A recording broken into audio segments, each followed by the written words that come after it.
Senhor presidente, Renan Calheiros, senhoras senadoras, senhores senadores, povo brasileiro, meu Amapá. Estamos vivendo momentos difíceis em nosso país.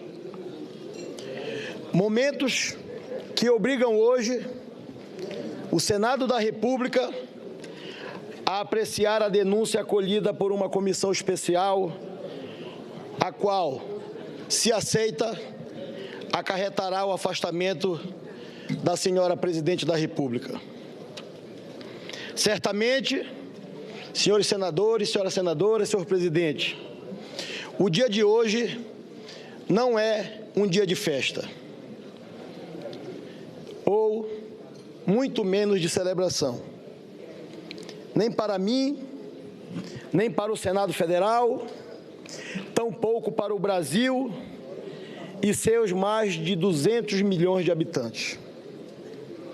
Como senador eleito pelo Estado do Amapá, não poderia me furtar a dizer que esse processo não é somente técnico ou jurídico.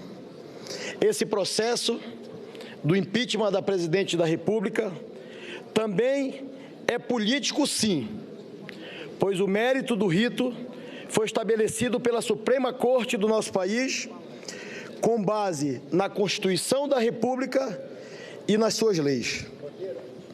Não podemos esquecer o momento, senhoras e senhores, que o nosso país atravessa há algum tempo. É com certeza dos mais graves e inquietantes. Nossa economia está em franco descontrole.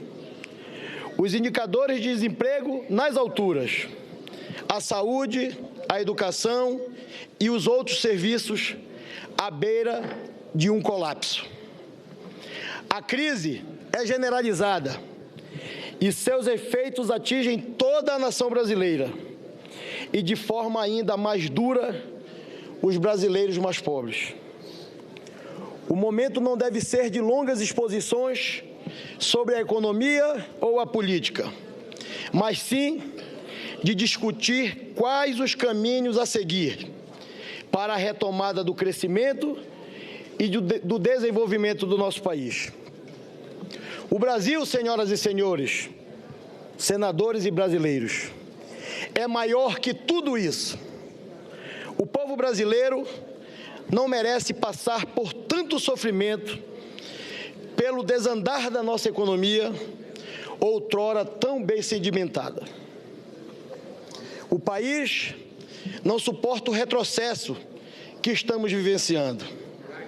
Amplas e profundas reformas deverão ser implementadas, bem como medidas emergenciais devem ser tomadas.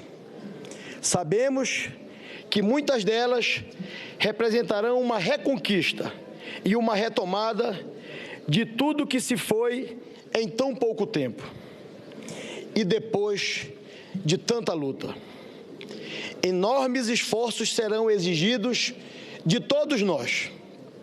Dito isto, ao manifestar minha concordância com o conteúdo da denúncia aqui trazida, não posso deixar de acreditar na mudança e na retomada que todos deveremos promover.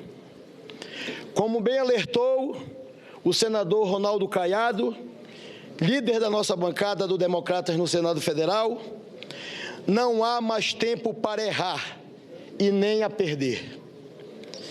Sabendo todos nós que não haverá mágica que recupere a nossa economia em tão pouco tempo.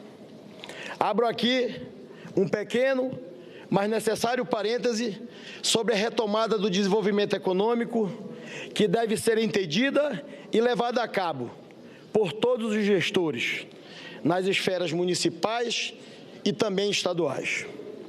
O Amapá, senhoras e senhores, assim como outros estados brasileiros, que dependem grandemente do equilíbrio econômico do nosso país, vive uma crise sem precedentes. Crise política, ética, econômica, institucional e gerencial, e que atingem diretamente aos que procuram pelos serviços básicos e que o poder público deveria fornecer de forma ininterrupta e eficiente. Mais do que alegar quedas de receita e de arrecadação, precisamos ter a coragem de construir alternativas que proporcionem ao nosso povo o mínimo que lhes é de direito. Apesar de ainda nossa jovem democracia, o caminho que nos leva a pedir mudança, todos conhecemos bem. O Congresso brasileiro também soube sedimentar este caminho, que o povo brasileiro, nas ruas, aprendeu a construir. Menos promessas, mais ações, mais eficiência na aplicação e a gestão dos recursos públicos, onde as áreas essenciais sejam verdadeiramente essenciais, sejam verdadeiramente prioritárias, não apenas no discurso, mas sim na prática. Mais do que fazer história hoje, senhoras e senhores senadores, nós precisamos refazer um país inteiro. Não podemos ser eternamente a nação do futuro. Nossas instituições precisam se modernizar, serem transparentes, eficientes e essenciais na prestação de serviços públicos. O Estado deve, de fato, ser indutor da economia, do crescimento e do desenvolvimento. Apostando num recomeço, esperamos que a classe política, a classe empresarial, os movimentos civis organizados e as instituições democráticas possam juntos ajudar nesta missão de reconstrução. Nossa responsabilidade impõe reflexão e muito trabalho. Mais do que nunca, devemos voltar nossos olhos aos já quase 12 milhões de desempregados e a uma inflação próxima de 10% ao mês, que corrói o poder aquisitivo de pessoas e famílias de todas as classes sociais. Apesar da urgência, não podemos deixar que esta mesma urgência nos cause atropelos.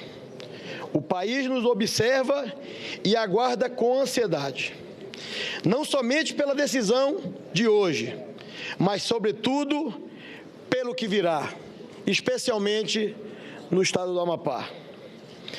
A expectativa toma conta de todos nós neste momento que é histórico, mas também de transição, exigindo diálogo e, acima de tudo, responsabilidade a todos. Requer, sobretudo, serenidade e respeito à Constituição e às leis brasileiras. O momento é de definição da escolha de novos caminhos para buscar as saídas para os graves problemas que estamos enfrentando. Reconstruir e avançar, garantido com o amadurecimento e a responsabilidade que pesa sobre nós, a retomada dos empregos e dos investimentos com a máxima urgência possível. As oportunidades desperdiçadas recentemente nos trouxeram uma grande lição, não somente no campo econômico, mas também no campo democrático, onde as ruas ganharam vozes cada vez mais estridentes e que não estão dispostas a pagar o preço da incapacidade e da incompetência para administrar. Não podemos esquecer, por outro lado, que a globalização é um fato consumado. O mundo também nos observa. Nossas economias estão interligadas. Sendo assim, não podemos abrir mão da segurança jurídica e institucional, que devemos manter e preservar. Ruptura, senhoras e senhores, inegavelmente deixam marcas, as quais se superam somente ante os acertos nas mudanças empreendidas. O fardo é grande e pesado, mas aqui estaremos para ajudar o novo governo com serenidade e respeito aos ditames legais. Senhor presidente, caros colegas, povo brasileiro, Se nunca antes na história desse país houve tantas possibilidades de se promover profundas e necessárias reformas, eis aqui a porta de entrada destas oportunidades. Sobretudo, para que nunca mais o aparelhamento que hoje impera nos mais diversos escalões da República volte a existir. Que nossas estatais exerçam seus papéis adequadamente, que nossas atividades produtivas tenham a força suficiente para nos ajudar a recuperar o tempo perdido, devolvendo o emprego de milhões de pais e mães de família. O tempo perdido não voltará. Temos que olhar para frente, enfrentar os desafios e as dificuldades, superar os obstáculos mais desafiadores na busca de um país melhor. Socorrer os mais pobres, os mais carentes e necessitados, mas também a fortalecer a classe empresarial brasileira, seja de pequeno, médio ou grande porte, sobre os quais, inclusive, recaem pesadíssimos tributos que os impedem de crescer e ajudar o nosso país a superar a crise. Tenho certeza de que, com diálogo aberto e franco, poderemos encarar os desafios que hoje todos teremos, onde a serenidade de nossos atos e palavras possam, em todos os momentos, refletir os desejos e anseios do povo brasileiro. Este momento ímpar, que nos enche de esperança pela reconstrução da economia e pela retomada do nosso crescimento, deve, senhor presidente, necessariamente refletir-se na crença de que não somente o meu Amapá se beneficiará desses frutos, mas todo o Brasil, tornando-se, de fato, um país melhor e mais justo para todos. Muito obrigado, presidente.